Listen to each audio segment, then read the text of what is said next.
ये धरती थी अंबर नंदन था,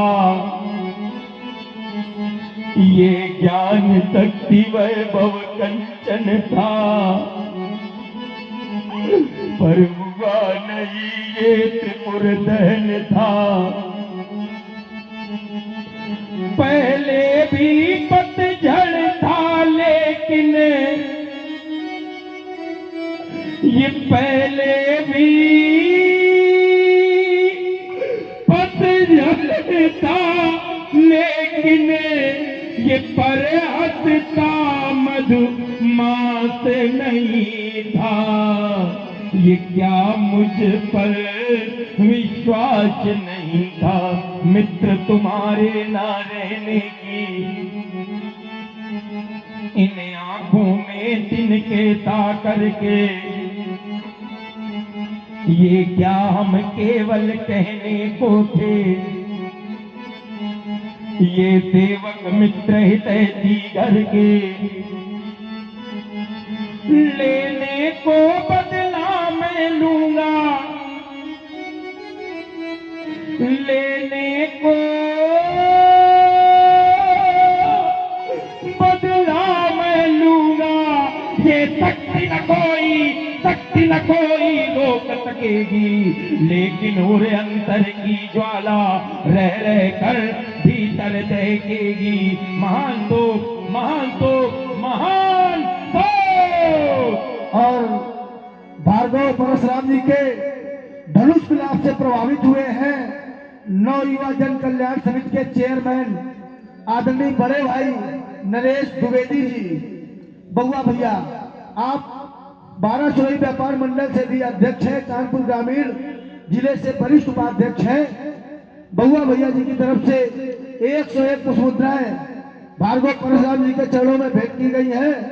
और आप हैं राजेश त्रिवेदी जी, आपके द्वारा 101 पुष्प मुद्राएं भार्गव परशुराम जी के चरणों में। और आप हैं आचार्य शुभम शुक्ला जी, आपके द्वारा भी 101 पुष्प मुद्राएं भार्गव परशुराम जी के चरणों में भेंट की गई है। कोट कोट साधुवाद, धन्यवाद। हाथी रीति बोले भजन कठोरा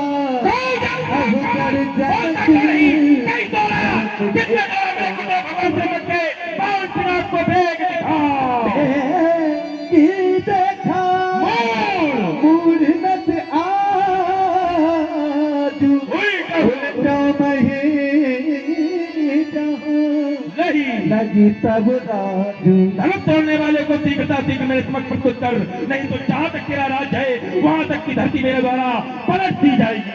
हाथी दर उतर भेद न बना कुटिल भूपति भरते मन सभय बिलो के लोग सब जान जान की हृदय न हरस विषाद कछु बोले श्री रघुबीर। ये परम पूज्य महात्मन,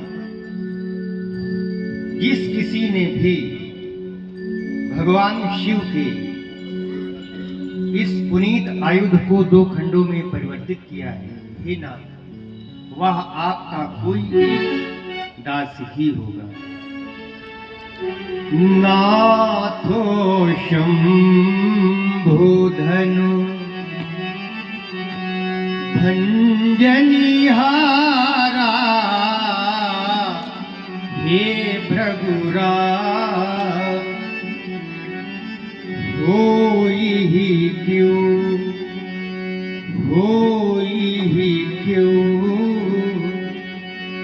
एक दासो तुम्हारा, हे भृगुरा शिव धनुष तोड़ने वाला ही कोई शिव प्यारा ही होगा। किसने ऐसा अपराध किया वह दास आपका ही होगा। जो कृपा पात्र है इन ऋषियों का वह चुप कैसे रह सकता है। जिन पर है कृपा इन ब्राह्मणों की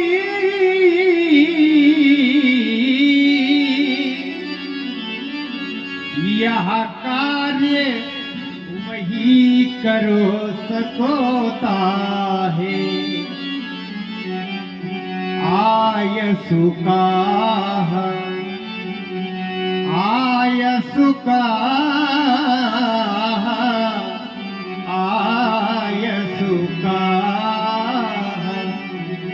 कहिए किनि मोही हे भृगुरा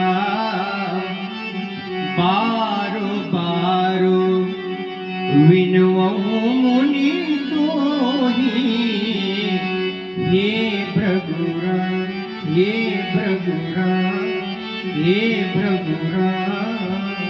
और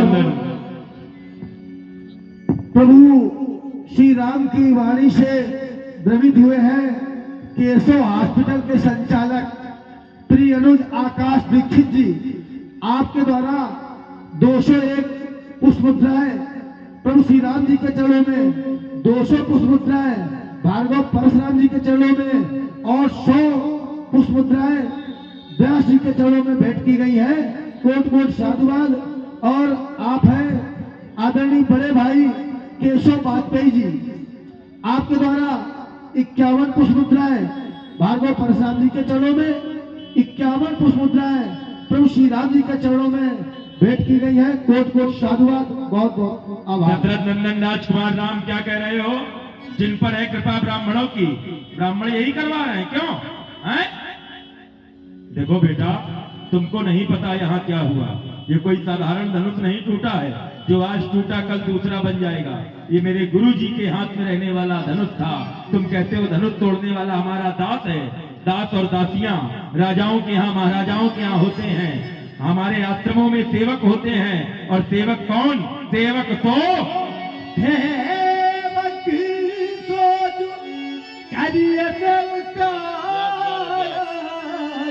हरि हरि करनी हरि करिय कराई। सेवा धर्मो परम गहनम योगिना अभिगम्य। संसार में सबसे कठिन धर्म सेवक का और सेवा का धर्म है। योगियों के लिए भी अगम्य है। सेवक वो जो करे सेवकाई, अगर की है अरि करनी तो करे लड़ाई। सुनहु राम, सुनहु राम जय ही। धनु तोरा सहत साहत बाहु समूह विठु मोरा। दशरथ नंदन राजकुमार राम, तुमने माहिष्मति नरेश कृतवीर के पुत्र कार्तवीर सहस्त्राबाहु अर्जुन का नाम सुना होगा। धनुष तोड़ने वाला मेरा माहिष्मति नरेश सहस्त्राबाहु अर्जुन के समान वैरी है। दिशा निर्देश है मेरा इन राजाओं के लिए। सो बिलगाओ, सो बिलगाओ बिहाई नत मारे जय है सबरा। धनुष तोड़ने वाला इसी समाज में कहीं ना कहीं उपस्थित है। या तो वो राजा इस समाज से अलग हो, या वो धनुष तोड़ने वाला समाज से अलग हो। अगर ऐसा नहीं किया गया तो मारे जाइए तब। राजा राम, तुमने हमसे आदेश मांगा था, आय तुकाह कही किन मोही, तो हम जो आदेश देंगे करोगे? ये बताओ, तुमने धनुष तोड़ने वाले को देखा है? डरो नहीं, हम हैं। तुम्हारे लिए यही आदेश है। हम धनुष तोड़ने वाले को ढूंढ रहे हैं। जाओ उसको ढूंढो, ला पाना तो ले आना, और ना ला पाना तो चुपचाप हमारे कान में बताना कि उसने धनुष तोड़ा है। फिर आज देखो उसका हम क्या हाल करते हैं। जाओ तुम, जाओ। और हमारे सन्मुख लखन मुख कांगे बोले परतु भरे अपमान।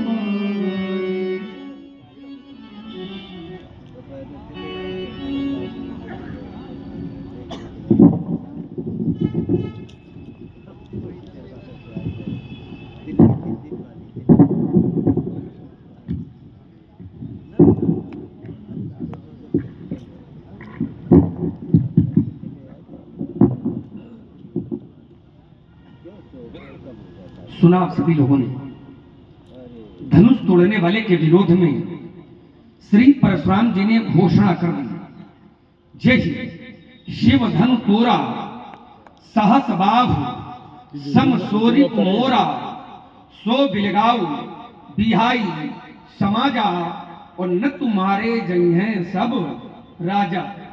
धनुष तोड़ने वाला सो बिलगाऊ अलग कर दिया जाए, और धनुष तोड़ने वाला यदि समाज से अलग न किया गया तो महात्मा जी के द्वारा व्यवहार क्या किया जाएगा। तो कह रहे हैं कि सब राजा मारे जाएंगे। धनुष तोड़ने वाला यदि समाज से अलग न किया गया तो समस्या फिर राजाओं के ऊपर है, और राजाओं में भी एक दो राजा न मारे जाएंगे। कह रहे हैं न तुम्हारे जई हैं सब, लेकिन कब? जब धनुष तोड़ने वाला अलग नहीं हुआ तब।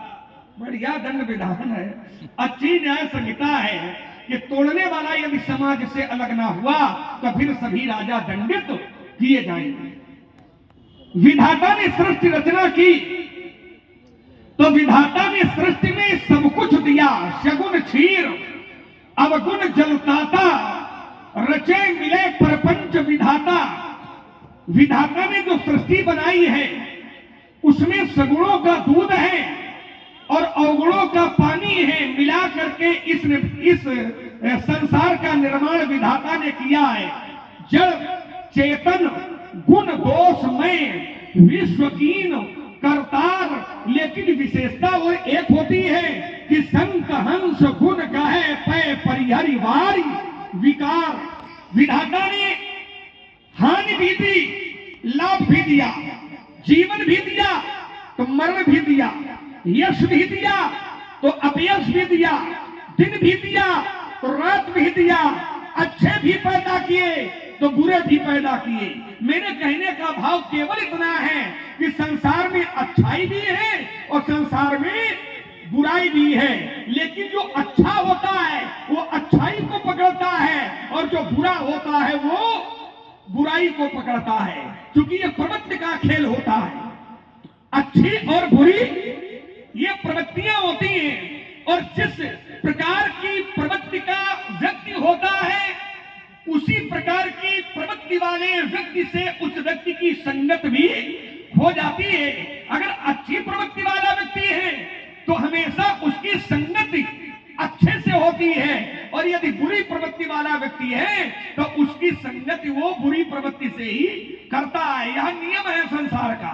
इसीलिए गुण ग्रहण करने वाले को गुणग्राही कहते हैं। जो गुण ग्रहण करने वाला होता है वो गुण ग्रहण कर रहा है, और जो अवगुण ग्रहण करने वाला होता है उसका ध्यान अवगुणों पर केंद्रित होता है। और इसीलिए तो आचार्य प्रवर कविकुल चूड़ामणि ने एक प्रमाण भी दिया कि भलो भलाई पे लहाए।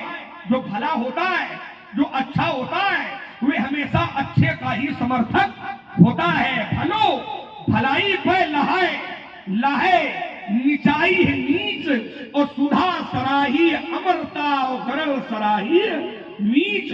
जो भला होता है वे भले का समर्थक होता है, और जो बुरा होता है वे बुरे का समर्थक होता है। तो मेरे कहने का भाव केवल इतना है कि महाराज जी भले हैं, और जब महाराज जी भले हैं तो इनका समर्थन कहीं ना कहीं से बुरे लोगों के प्रति हो रहा है। अब कैसे हो रहा है ये चिंतन का विषय है, लेकिन मेरा ऐसा विचार कहता है महाराज जी का जो व्यवहार है ये भले तो है, लेकिन इनका जो व्यवहार है वो बुरों के लिए हितकारी सिद्ध हो रहा है। तभी तो जिस समय राजा जनक से महाराज जी ने कहा कि बेग दिखाव मूढ़ नत आजू तो उलटऊ मही जहां लगी तू राजू तो अति डर उतर देत न पनाही तो कुटिल भूप हर से मन माही। तो मैं यह विचार करता हूं कि जब भलो भलाई पर लहाए तो कोई भी व्यवहार भले लोगों का ऐसा नहीं होना चाहिए जिसमें बुरे लोगों के लिए प्रसन्नता का विषय बने। अगर अच्छे हैं तो अच्छे हैं, ये मेरा विश्वास है। और जब अच्छे हैं तो भलो भलाई पर लहाए इस सिद्धांत को चरितार्थ करें तो सुन मुनि बचन लखन मुस्काने की फिर कोई आवश्यकता नहीं है। स्वामी जी प्रणाम। और आप हैं जी प्रणाम। क्रोध बहुत कर रहे हैं, क्रोध का भी कोई न कोई कारण होला। लगता है धनुष टूट गया इसलिए क्रोध कर रहे हो। एक बात बता दे महामुनि, यदि क्रोध का करना धनुष का टूटना है, धनुष के टूटने पर क्रोध कर रहे हो तो फिर बहुत धनु ही तोड़ी लड़काई। लड़काई में हमने बहुत तोड़ी है और जब बहुत तोड़ी तब कबहू ना असरिस असरिस कसरिस दो शब्द है, एक है अस और दूसरा है कस।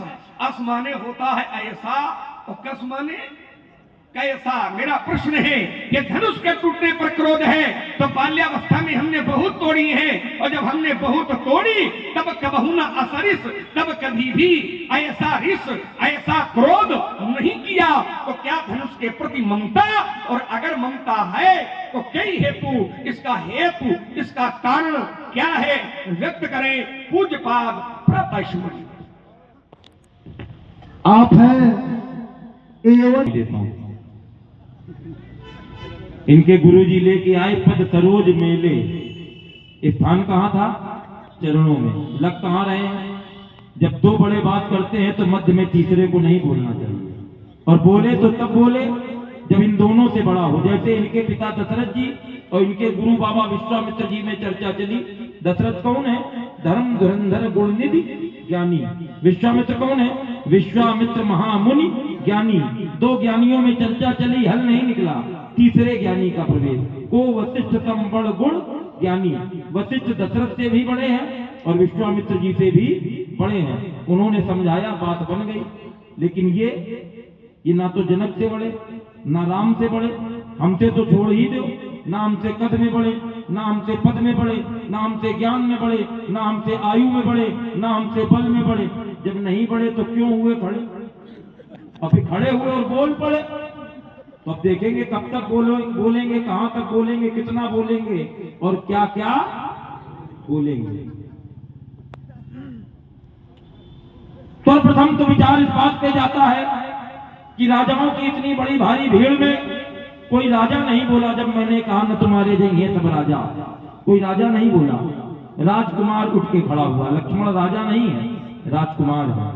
तो पहली बात तो यह है कि राजकुमार लक्ष्मण राजाओं के पक्ष से खड़ा है कि धनुष तोड़ने वाले के पक्ष से खड़ा है, क्योंकि ये विश्व स्तर की वार्ता हो रही है। विश्व स्तर का मंच है, ये साधारण मंच नहीं है।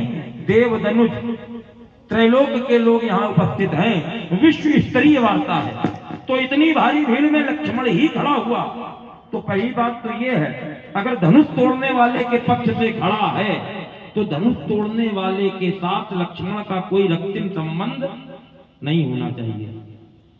धनुष तोड़ने वाले के साथ लक्ष्मण का कोई रक्तिम संबंध नहीं होना चाहिए, क्योंकि घर की गवाही मान्य नहीं होती। ठीक। अब आइए, राजकुमार लक्ष्मण ने जो बिंदु रखे उन बिंदुओं पर थोड़ा सा चिंतन करते हैं, उन पर थोड़ा सा स्पर्श करते हुए अपनी यात्रा को आगे बढ़ाते हैं। राजकुमार लक्ष्मण ने कहा, महाराज भलो भलाई पै लहाई, लहाई निचाई नीचू, सुधा तराही अमरता और गरल तराही मीचू। ये राजकुमार लक्ष्मण ने एक सूत्र दिया। सूत्रों में क्या है? एक सूत्र भगवान शंकर भी देते हैं, बोले बिहस महेश तब ज्ञानी मूड न कोय, जेहि जस जब प्रभु करई सो तस तेहि क्षण होय। अब ज्ञानी मूड की कोई समस्या नहीं बची, तो भला और बुरा कुछ बचा ही नहीं इस सूत्र के अनुसार। लेकिन लक्ष्मण ने कहा, महाराज अच्छा व्यक्ति अच्छे का समर्थन करेगा, बुरा व्यक्ति बुरे का समर्थन करेगा। तो मुझे राजा दक्ष का यज्ञ याद आ गया। राजा दक्ष के यज्ञ में जो लोग गए थे क्या वो अच्छे थे कि बुरे थे? अच्छे थे। लेकिन क्या राजा दक्ष का यज्ञ अच्छा था? लक्ष्मण ने कहा कि अच्छा व्यक्ति अच्छे का समर्थन करेगा, बुरा व्यक्ति बुरे का समर्थन करेगा। तो राजा दक्ष के यज्ञ में जो गए थे वो अच्छे थे, लेकिन राजा दक्ष का यज्ञ बुरा था। तो अच्छे लोगों ने दक्ष का समर्थन किया कि नहीं किया? एक बात। दूसरी बात, एक सूत्र और मिला। इन्होंने कहा कि महाराज भलो भलाई पहलाई, भला व्यक्ति भलाई करेगा, लेकिन शास्त्र कहता है काल स्वभाव कर्म बरियाई और भले प्रकृति बस चुकई भलाई। सरलीकरण करना पड़ेगा। काल स्वभाव कर्म बरियाई माने जबरदस्ती, काल के वशीभूत, कर्म के वशीभूत, स्वभाव के वशीभूत, बरियाई।